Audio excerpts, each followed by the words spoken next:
कैसे हो आप लोग। उम्मीद करता हूँ आप और आपका परिवार बेहतर और बढ़िया होगा और आपकी तैयारी बीपीएससी की बहुत अच्छे से चल रही होगी। इस बार सरकारी सीट आपके द्वार होना चाहिए। इसी सीरीज़ में प्रीवियस ईयर के क्वेश्चन की मैं सीरीज़ चला रहा हूँ और लगातार आपको वीडियो प्रोवाइड कराऊँगा। अगर आप चैनल पे पहली बार आएँ तो प्लीज़ चैनल को सब्सक्राइब करें एंड वीडियो को लाइक करें और कमेंट करके अपना सुझाव हम तक ज़रूर पहुँचाएँ। तो शुरू करते हैं आज की क्लास। पहला प्रश्न है, भारतीय रिजर्व बैंक की स्थापना किस वर्ष हुई थी? 1885, 1985, 1785 या 1935 में? बात किसकी हो रही है? आरबीआई की बात हो रही है। किसकी हो रही है? आरबीआई। आरबीआई का फुल फॉर्म भी पूछा जाता है, तो reserve bank of India RBI का फुल फॉर्म है। इसकी स्थापना की बात की जाए तो इसकी स्थापना कब हुई थी? 1935 में, यानी कि 1935 में हुई थी। आरबीआई का मुख्यालय कहाँ, ये भी पूछा जाता है, तो मुंबई में इसका मुख्यालय है, ये आपको याद रखना है। नेक्स्ट क्वेश्चन देखते हैं, 2 नंबर क्वेश्चन में क्या पूछा जा रहा है? 2 नंबर क्वेश्चन में पूछा जा रहा है, निम्नलिखित में से कौन सा कथन सही है? ट्रू बताना है कि कौन सा कथन यहाँ पर सही है। बक्सर का युद्ध 1764 बिल्कुल ठीक है। पानीपत का तीसरा युद्ध 1761 बिल्कुल ठीक है। पहला युद्ध कब हुआ है? 1526 में हुआ है और दूसरा कब हुआ है? 1556 में हुआ है और तीसरा 1761 में हुआ है, तो ये बात तो बिल्कुल ठीक है। तीसरा पॉइंट पढ़ते हैं, हल्दी घाटी का युद्ध 1576 में महाराणा प्रताप और अकबर के बीच हुआ था, बिल्कुल ठीक है। तो आंसर फाइनली क्या हो जाएगा? ये सभी ठीक है, जो सारे के सारे स्टेटमेंट हैं वो बिल्कुल ठीक हैं।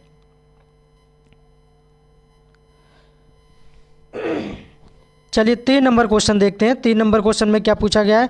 पौधों की जड़ों में मृदा के जल का कारण क्या होता है? मृदा का मतलब क्या होता है? मिट्टी। क्या होता है? मिट्टी।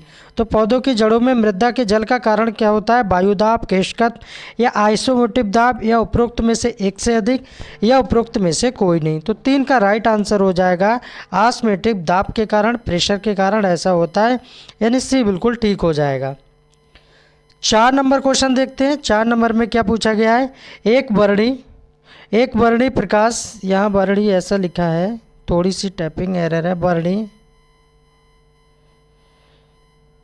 एक वर्णी प्रकाश एक माध्यम से दूसरे माध्यम में प्रवेश करता है तो निम्नलिखित में से कौन सा गुण नहीं बदलता है? ये क्वेश्चन में पूछे गए हैं। देखिए बीपीएससी ने कैसे कैसे क्वेश्चन पूछे, आवृत्ति, आयाम, वेग या उपरोक्त में से एक से अधिक या उपरोक्त में से कोई नहीं। तो 4 का राइट आंसर हो जाएगा, आवृत्ति को आपको याद रखना है।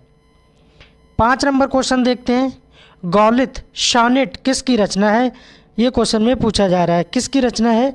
हिंदी से क्वेश्चन है, त्रिलोचन, मुक्तिबोध, राजकमल या राजाराम। तो ये रचना जो है ये किसकी रचना है? त्रिलोचन जी की ये रचना है। 6 नंबर क्वेश्चन देखते हैं, विश्वेश्वरैया लौह इस्पात किस राज्य में स्थित है? ये बताना है। आंध्र प्रदेश, कर्नाटक, उड़ीसा, पश्चिम बंगाल। तो किस राज्य में है ये?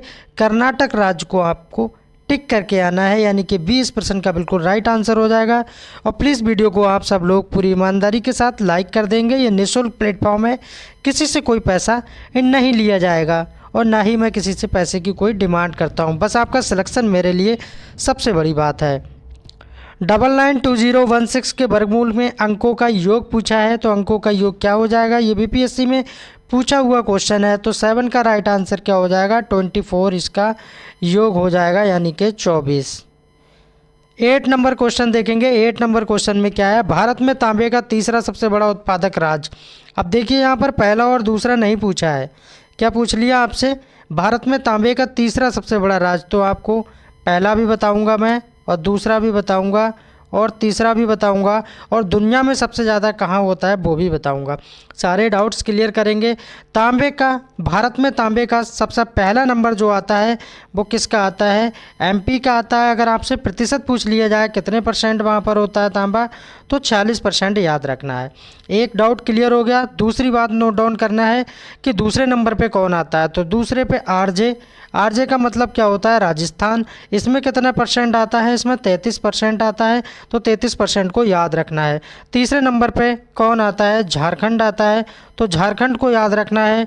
और इसकी अगर प्रतिशत की बात की जाए तो 21% को आपको याद रखना है। ये 3 पॉइंट हैं जो आपको बिल्कुल याद रखना है।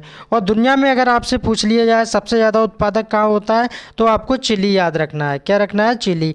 इससे संबंधित सारे डाउट्स क्लियर हो गए। 9 नंबर क्वेश्चन देखेंगे।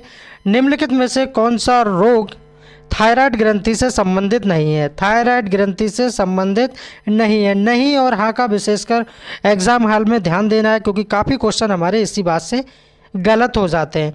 एडिसन का रोग, प्लूमर का रोग और हसीमेटो का रोग, अपटूबामनता का रोग। तो क्या हो जाएगा? 9 का राइट आंसर क्या हो जाएगा?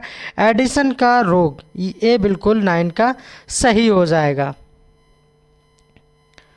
10 नंबर क्वेश्चन देखेंगे। 10 नंबर, मेरी जेल डायरी के लेखक कौन है? क्या पूछा जा रहा है? मेरी जेल डायरी के लेखक कौन है? जयप्रकाश नारायण, महादेवी वर्मा, मुंशी प्रेमचंद, सरदार पूर सिंह। मेरी जेल डायरी के राइटर कौन हो जाएंगे? जयप्रकाश नारायण को टिक करना है। यामा किसकी रचना है? यामा किसकी है? महादेव वर्मा। मुंशी प्रेमचंद गबन है, गोदान है ना? गोदान मुंशी प्रेमचंद का बहुत फेमस उपन्यास। सरदार पूर सिंह, आचरण की सभ्यता, ये बहुत फेमस रचनाएं हैं। 11 नंबर क्वेश्चन देखेंगे। राज्य पुनर्गठन आयोग 1956 की बिहार विधानसभा निर्वाचित सदस्यों की संख्या कितनी थी? ये क्वेश्चन देखिए पूछा गया है। राज्य पुनर्गठन आयोग यानी 1956 की बिहार विधानसभा निर्वाचित सदस्यों की संख्या कितनी थी? तो 319 थी। और 319 किस में है? सेकंड में। नेक्स्ट क्वेश्चन देखते हैं 12 नंबर। इसमें क्या पूछा गया है? आयुर्वेद के महान विद्वान चरक किस शासक के दरबार में थे? ये क्वेश्चन में पूछा जा रहा है। चरक के बारे में पूछा जा रहा है और ये आयुर्वेद के महान विद्वान थे। अशोक, कनिष्क, चंद्रगुप्त प्रथम या इनमें से कोई नहीं। तो 12 का राइट आंसर हो जाएगा कनिष्क को याद रखना है। किसको याद रखना है? कनिष्क को आपको याद रखना है। 13 नंबर क्वेश्चन देखेंगे। साइंस से क्वेश्चन है। चुंबकीय क्षेत्र क्या है? चुंबकीय क्षेत्र क्या है? एक सदिश राशि, एक अदिश राशि, है ना, या आयाम रहित यात्रा, या उपरोक्त में से एक से अधिक, या इनमें से कोई नहीं। तो 13 का राइट आंसर हो जाएगा। ये कैसी राशि है? सदिश राशि है, सदिश, यानी बी बिल्कुल राइट हो जाएगा। चुंबकीय क्षेत्र एक कैसी राशि है? सदिश राशि है। तो 13 का बी हो जाएगा। 14 नंबर क्वेश्चन देखेंगे। एक व्यक्ति पृथ्वी पर अधिक भार किस स्थिति में ढकेल सकता है? देखिए साइंस का क्वेश्चन है, कितना अच्छा क्वेश्चन पूछा है ये। एक व्यक्ति पृथ्वी पर अधिक भार किस स्थिति में ढकेल सकता है? बैठने की स्थिति में, खड़े होने की स्थिति में, जमीन पर लेट जाने की स्थिति में, या उपरोक्त में से एक से अधिक, या इनमें से कोई नहीं। तो 14 का राइट आंसर क्या हो जाएगा? खड़े होने की जो स्थिति होगी उसमें सबसे अधिक भार को वो पृथ्वी पर ढकेल सकता है, यानी बी इस प्रश्न का बिल्कुल राइट आंसर हो जाएगा। 15 नंबर क्वेश्चन देखते हैं। प्रिज्म से गुजरने पर सबसे अधिक अपरिवर्तित होने वाला रंगीन प्रकाश कौन सा है? ये क्वेश्चन में पूछा जा रहा है, वो आपको बताना है। प्रिज्म से गुजरने पर सबसे अधिक अपरिवर्तित, समझ रहे, एक परिवर्तित होता है जो परिवर्तित हो जाता है, और एक अपरिवर्तित जो परिवर्तित नहीं होता है, होने वाला रंगीन प्रकाश कौन सा है? पीला, नीला, बैंगनी, या उपरोक्त में से एक से अधिक। 15 का राइट आंसर हो जाएगा बैंगनी। ये कई बार क्वेश्चन को पूछा गया है, रिपीटेड क्वेश्चन है, कम से कम 100+ बार इस क्वेश्चन को पूछा गया है, और ये बीपीएससी में भी पूछा गया है। 16 नंबर देखेंगे। मिट्टी के तेल के बर्तन में एक बर्फ़ का टुकड़ा डाला जाता है। किसकी बात हो रही है? केरोसिन ऑयल की बात हो रही है, यानी मिट्टी के तेल की बात हो रही है। मिट्टी के तेल के बर्तन में एक बर्फ़ का टुकड़ा डाला जाता है। बर्फ़ के पिघलने पर मिट्टी के तेल की सतह क्या हो जाती है? उठेगी या गिरेगी, या वैसी ही बनी रहेगी, या उपरोक्त में से एक से अधिक, या इनमें से कोई नहीं। 16 का राइट आंसर हो जाएगा कैसी हो जाएगी? डाउन हो जाएगी, यानी नीचे चली जाएगी, माइनस हो जाएगी, यानी कि क्या होगा? गिरेगी। तो 16 का राइट आंसर क्या हो जाएगा? बी हो जाएगा। 17 नंबर क्वेश्चन देख लेते हैं। एक सामान्य लेंस के नाभिक दूरी कितनी होती है? बीपीएससी ने जब ये क्वेश्चन पूछा था तो लगभग 85% बच्चे इसको क्या करके आए हैं?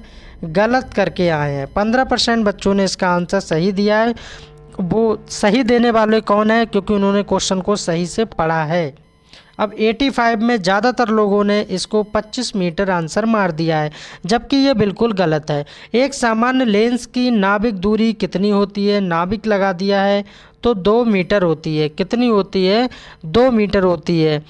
25 वाले गलत हैं, सी बिल्कुल राइट हो जाएगा। 18 नंबर देखते हैं, बाढ़ को रोकने की सबसे उत्तम विधि क्या है। बाढ़ आ जाती है ना कि गांव में देखा होगा पानी भर जाता है ना, तो उसको रोकने की सबसे अच्छी विधि क्या है। चराई, वनारोपण, वनो उन्मूलन, उपरोक्त में से एक से अधिक या उपरोक्त में से कोई नहीं। तो 18 का राइट आंसर क्या हो जाएगा, वनारोपण, वन रोपण। ठीक है, बी बिल्कुल राइट हो जाएगा। ये भी प्रीवियस में कई बार पूछा गया है। 19 नंबर क्वेश्चन देखते हैं, अंडाशय से द्वारा कौन सा कार्य किया जाता है। अंडाशय नहीं होगा, अंडाशय के द्वारा कौन सा कार्य किया जाता है। डिंब का निर्माण, प्रोस्टेरोन या एस्ट्रोजन का स्त्राव, या उपरोक्त में से एक से अधिक या उपरोक्त में से कोई नहीं। 19 का राइट आंसर क्या हो जाएगा, उपरोक्त में से एक से अधिक, क्योंकि ये दोनों बातें बिल्कुल ठीक हैं। तो आंसर हमारा क्या हो जाएगा, इस प्रश्न का डी आंसर हो जाएगा। 20 नंबर क्वेश्चन देखेंगे, इमली में कौन सा अम्ल पाया जाता है। ये भी क्वेश्चन कम से कम 500 बार पूछा गया है, चाहे वो रेलवे का एग्ज़ाम हो, चाहे वो बीपीएससी का हो, या फिर यूपी का हो, हरियाणा का हो, सभी में पूछा गया। अच्छा क्वेश्चन है, रिपीटेड क्वेश्चन है। इमली में कौन सा अम्ल पाया जाता है। टार्ट्रिक अम्ल, लैक्टिक अम्ल। लैक्टिक किस में पाया जाता है, दही में पाया जाता है, खट्टी चीज़ों में, है ना। तो इसका आंसर क्या हो जाएगा, 20 का ए हो जाएगा। 21 नंबर क्वेश्चन देखेंगे। 21 नंबर, भारत की संसद के नए भवन के प्रभारी वास्तुकार कौन है। संविधान से क्वेश्चन को उठाया गया है कि भारत की संसद के नए भवन के प्रभारी वास्तुकार कौन है। अगर मैं आपसे पूछूं कि संसद के कितने अंग हैं, पार्ट ऑफ संसद, तब आप कहेंगे कि सर संसद के 3 अंग हैं, एक लोकसभा और एक राज्यसभा और एक राष्ट्रपति। लोकसभा कैसा सदन है, लोकसभा निचला सदन है, यानी नीचा सदन है ना, यानी कि अस्थाई सदन है। और राज्यसभा क्या है, स्थाई सदन है, उच्च सदन है। और फाइनल सिग्नेचर जो होते हैं किसी भी बिल को पास करने में, वो राष्ट्रपति करता है। ये बातें सारी एग्जाम में पूछी हुई है, जो कि आपको पता होना चाहिए। अब क्वेश्चन पे आ जाते हैं कि भारत की संसद के नए भवन के प्रभारी वास्तुकार कौन है। पद्मश्री बिमल किशोर, इसका बिल्कुल राइट आंसर हो जाएगा। 21 का क्या हो जाएगा, ए बिल्कुल राइट आंसर हो जाएगा। 22 नंबर क्वेश्चन को भी देख लेते हैं। केवल संविधान सभा के सदस्यों में चुनाव में भाग लेने वाले भारत की वयस्क आबादी के मतदाताओं के प्रभावी प्रतिशत क्या था। 10 से 15%, 20 से 25, 35 से 50, उपरोक्त में से एक से अधिक। 22 का राइट आंसर क्या हो जाएगा, 10 से 15%, यानी कि ए बिल्कुल राइट हो जाएगा। 23 नंबर क्वेश्चन जो है ये रीजनिंग का क्वेश्चन है। चलिए बना लेते हैं, एक ही क्वेश्चन है इसमें रीजनिंग का। BGEK को बनाया है AGDJ, तो हमको बनाना है BHOK से। चलिए ठीक है, कोडिंग डिकोडिंग का बना लेते हैं, कोई दिक्कत नहीं। बी कितने पे होता है, 2 पे, और जी होता है 7 पे, और ई होता है 5 पे, और के होता है 11 पे। इनसे इन्होंने बना दिया। 1 हो गया, 7 हो गया, 4 हो गया, और यहाँ क्या हो गया, जे कितने पे होता है, 10 पे। आप गौर से देखिए, 2 से 1 हुआ -1, 7 से 7 कर दिया सेम संख्या, 5 से 4 कर दिया -1, और यहाँ क्या 11, 11 से 10 हो गया। कहने का मतलब क्या है, -1 यहाँ पर सेम संख्या रहेगी, -1 -1 -1। सेम पैटर्न हम आगे भी लगा देंगे। बी से 1 माइनस करेंगे तो ए आएगा, और ए इसमें भी नहीं है, इसमें भी नहीं है, इसमें भी नहीं है, पहले से ही ए स्टार्टिंग है। इस तरह एग्जाम में समय को बचा सकते हैं। और ए एच देखिए, दूसरा हमें सेम लिखना है, तो एच सेम आ जाएगा। ओ कितने पे होता है, 15, 15 माइनस 1 करेंगे 14, 14 पे क्या होता है, एन होता है। के होता है 11 पे, 11 में से 1 माइनस करेंगे 10 बचेंगे, 10 पे क्या आएगा, जे आएगा। तो AHJN यानी पहला वाला बिल्कुल ठीक हो जाएगा। 24 नंबर क्वेश्चन देख लेते हैं। पंचतंत्र पुस्तक के लेखक कौन है। पंचतंत्र बहुत बार पूछा गया है क्वेश्चन, कम से कम 1000 बार ये क्वेश्चन पूछा गया है, इतना पूछा जाता है। पंचतंत्र पुस्तक किसने लिखी है, मुंशी प्रेमचंद की द्वारा लिखित है पंचतंत्र। 25 नंबर क्वेश्चन देखेंगे। कामदेव का पर्यायवाची क्या है। कामदेव का पर्यायवाची क्या है। भूपेश, जनार्दन, पुष्परंध्र या पुरंदर। तो 25 का राइट आंसर क्या हो जाएगा? पुष्परंध्र हो जाएगा। क्यों कहा जाता है? लक्ष्मण जी और राम जी और सीता तीनों लोग 14 वर्ष के वनवास के लिए वनवास के लिए जंगल चले जाते हैं। तो वहाँ पर जो ऐसा हिंदी में लिखा हुआ है, तो कामदेव की जो पत्नी होती क्या और लक्ष्मण की पत्नी जो होती है उर्मिला, उनको कामदेव जो है फूलों के माध्यम से रिझाते हैं, परेशान करते हैं कामदेव, है ना। तो ये बात वहाँ पर बोली भी गई है, हे कामदेव मुझे फूल मत मारो, मैं अबला वाला वियोगनी, कुछ तो दया विचारो। ऐसा वक्तव्य है दोनों के बीच में, उर्मिला और कामदेव के बीच में। तो इसलिए हमारा इसका आंसर क्या हो जाएगा? इस प्रश्न का सी आंसर हो जाएगा। पुष्परंध्र किसका पर्यायवाची है? कामदेव का है।